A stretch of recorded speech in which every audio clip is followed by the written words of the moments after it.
ওটি হওয়ার পর বাড়িতে এসে হিয়াকে নিয়ে কিরম করে সকাল থেকে রাত আর রাত থেকে সকাল হয়ে যাচ্ছে কিছুই বুঝতে পারছি না। তার উপর আবার আমার বড় মাম্মাই, মানে বুঝতে পারছো আমার কি নাজেহাল অবস্থা। তো ওই যে বলে না, ঘরের বউমেয়েরা যদি যেদিকেই চোখ না দেবে সেদিকটাই অগোছালো হয়ে পড়ে থাকে। অগোছালো হতে হতে এমন অবস্থা হয়ে গেছে ওয়ার্ড্রোবটার, যে কি বলবো। তো আজকে ভেবেছিলাম যে ওয়ার্ড্রোবের কোনো একটা পোর্শন আমি আজকে ঠিকঠাক করে অ্যারেঞ্জ করবই করব। তো আজকে মাম্মায়েরটা দিয়েই শুরু করেছি। যখন জিনিসগুলো নামিয়েছি, এটা একটাই মাত্র তাকে আমার এতগুলো জিনিস এভাবে অগোছালো হয়েছিল। নামিয়ে আমি তো প্রায় অজ্ঞান হয়ে যাচ্ছিলাম যে কি করে আমি এতগুলো করব।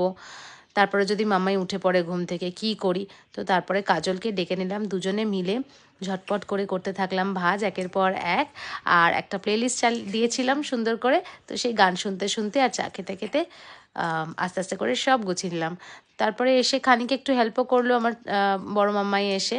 তো নিজের খেয়াল ঠেয়াল তো সেভাবে রাখা হয় না মায়েদের, কিন্তু মায়েরা কখনোই নিজেদের ঘরকে অগোছালো দেখতে পারে না, বলো বন্ধুরা। তো এরকমভাবে গুছানোর পর মনটা আমার একটু শান্তি হলো।